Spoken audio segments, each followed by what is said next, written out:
एक छोटा सा गांव था, नाम था भूत नगरी। दिन में गांव में रौनक रहती थी, लोग नाचते गाते और बच्चे मस्ती करते।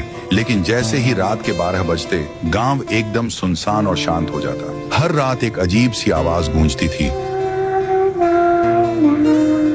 और फिर रागिनी की आत्मा जाग जाती थी। हर रात वो गांव के किसी बच्चे के पास जाता, फिर पुतला नाचाता था और वो बच्चा भूतिया कद्दू में बदल जाता था। लेकिन कोई नहीं जानता था क्यों, किस लिए। इस रहस्य का जवाब छिपा था एक पुराने राजमहल में, जहाँ के राजा का नाम था राजा विलास और उसकी इकलौती बेटी थी राजकुमारी रागिनी। रागिनी को एक नारंगी रंग का कद्दू बहुत प्यारा था। वो दिन रात उसी से खेलती, बातें करती और मुस्कुराती रहती। वो कद्दू उसकी खुशियों का साथी था। एक रात राजा ने रागिनी को कद्दू के साथ खेलते देखा। उसे बहुत गुस्सा आया। उसने वो कद्दू खिड़की से बाहर फेंक दिया और रागिनी को डांटते हुए चला गया। मासूम रागिनी भागती हुई खिड़की के पास पहुंची और देखा कद्दू टूट चुका था। वो कूद गई और वो जान गंवा बैठे। पर कहते हैं उसका प्रेम, उसका दर्द उस कद्दू में समा गया। तभी अचानक कद्दू जुड़ने लगा और बन गया एक भूतिया कद्दू और ऊपर चला गया। अब हर रात वो किसी खुश बच्चे को चुनती और उसे उसी भूतिया कद्दू में बदल देती। जैसे उसकी खुशियां छीन ली गईं, वैसे ही वो सबकी खुशियां छीनने लगी। धीरे धीरे गांव के सारे बच्चे भूतिया कद्दू बनते गए। गांव में मातम छा गया। सारे गांव वाले कद्दू का सामने रोने लगा। एक दिन गांव वाले इकट्ठा हुआ और योजना बनाई। फिर रात के 12 बजे सारे गांव वाले मिलके दिए जलाए, फूल सजाए, गुब्बारे लगाए, खिलौने रखे और रागिनी को याद करता रहा। आगे का सच पता चलेगा अगली पार्ट में। एक छोटा सा गांव था,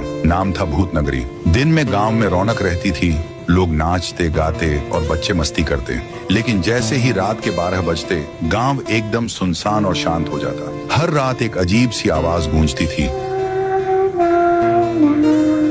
और फिर रागिनी की आत्मा जाग जाती थी। हर रात वो गांव के किसी बच्चे के पास जाता, फिर पुतला नाचाता था और वो बच्चा भूतिया कद्दू में बदल जाता था। लेकिन कोई नहीं जानता था क्यों, किस लिए। इस रहस्य का जवाब छिपा था एक पुराने राजमहल में, जहाँ के राजा का नाम था राजा विलास और उसकी इकलौती बेटी थी राजकुमारी रागिनी। रागिनी को एक नारंगी रंग का कद्दू बहुत प्यारा था। वो दिन रात उसी से खेलती, बातें करती और मुस्कुराती रहती। वो कद्दू उसकी खुशियों का साथी था। एक रात राजा ने रागिनी को कद्दू के साथ खेलते देखा। उसे बहुत गुस्सा आया। उसने वो कद्दू खिड़की से बाहर फेंक दिया और रागिनी को डांटते हुए चला गया। मासूम रागिनी भागती हुई खिड़की के पास पहुंची और देखा कद्दू टूट चुका था। वो कूद गई और वो जान गंवा बैठे। पर कहते हैं उसका प्रेम, उसका दर्द उस कद्दू में समा गया। तभी अचानक कद्दू जुड़ने लगा और बन गया एक भूतिया कद्दू और ऊपर चला गया। अब हर रात वो किसी खुश बच्चे को चुनती और उसे उसी भूतिया कद्दू में बदल देती। जैसे उसकी खुशियां छीन ली गईं, वैसे ही वो सबकी खुशियां छीनने लगी।